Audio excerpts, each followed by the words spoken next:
There are government agencies that are still dodgy, and I want to put them on notice. The National Cancer Institute of Kenya, Kenya Hospital Authority. In a bold move to tackle corruption and improve transparency in Kenya, President William Ruto has issued a stern warning to the CEOs of key government agencies. Today, we discuss the president's recent call to action and the one-week deadline given to these leaders to comply with his transparency demands. In his latest address, President Ruto named several government bodies, including the Energy and Petroleum Regulatory Authority, EPRA, Kenya Power, and the Kenya National Examinations Council, KNEC, as key players hindering transparency and accountability within their operations. These entities are critical in shaping Kenya's infrastructure, education, and energy sectors. Yet, they've long been accused of opaque operations and inefficient management, leading to public distrust. The president has expressed frustration over this lack of transparency, which has often led to poor service delivery and misuse of public funds. Government agencies that are still dodgy,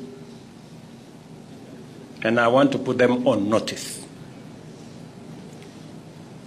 The National Cancer Institute of Kenya, Kenya Hospital Authority Trust Fund, Kenya Nutritionist and Dietitians Institute, Health Records and Information Managers Board, National Syndemic Disease Control Council, Occupational Therapy Council of Kenya, Digital Health Authority. You are a new entity, but you must comply. Kenya Biovax Institute Limited. I know the CEO. Please tell him I am putting him on notice. Kenya National Public Health Institute, Kenya Health Human Resource Authority, Kenya Water Institute, Tanathi Waterworks Development Agency, Water Sector Trust Fund, Kenya Engineering Technology Registration Board, Kenya Ports Authority, Independent Police Oversight Authority, Private Security Regulatory Authority, Nairobi International Financial Center, Kenya Reinsurance Corporation, Financial Reporting Center, Kenya Institute of Supplies Management, Consolidated Bank of Kenya, Development Bank of Kenya, Kenya Accountants and Secretaries National Examination Board, Institute of Certified Public Accountants of Kenya, Institute of Certified Secretaries, Energy and Petroleum Regulation Authority, Kenya Power Company Limited, Rural Electrification and Renewable Energy, Geothermal Development Company, GDC, Kenya Petroleum Refineries Limited, National Defense University, the Kenya Space Agency, the Kenya Shipyard Limited.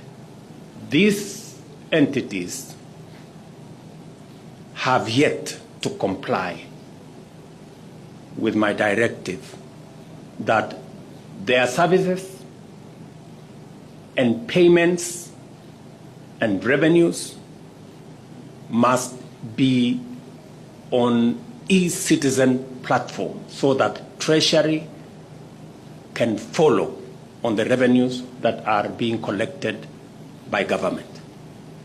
They have 1 week to comply.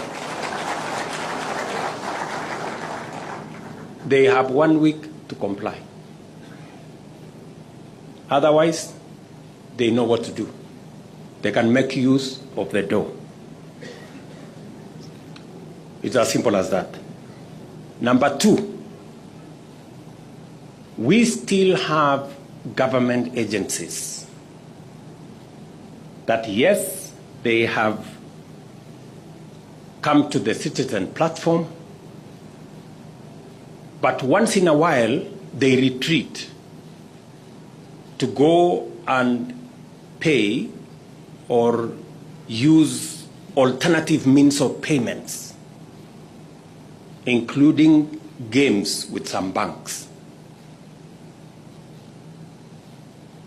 I want a record in the last 3 months of government agencies that are already on the e-citizen platform but have decided to use alternative means with gray spaces.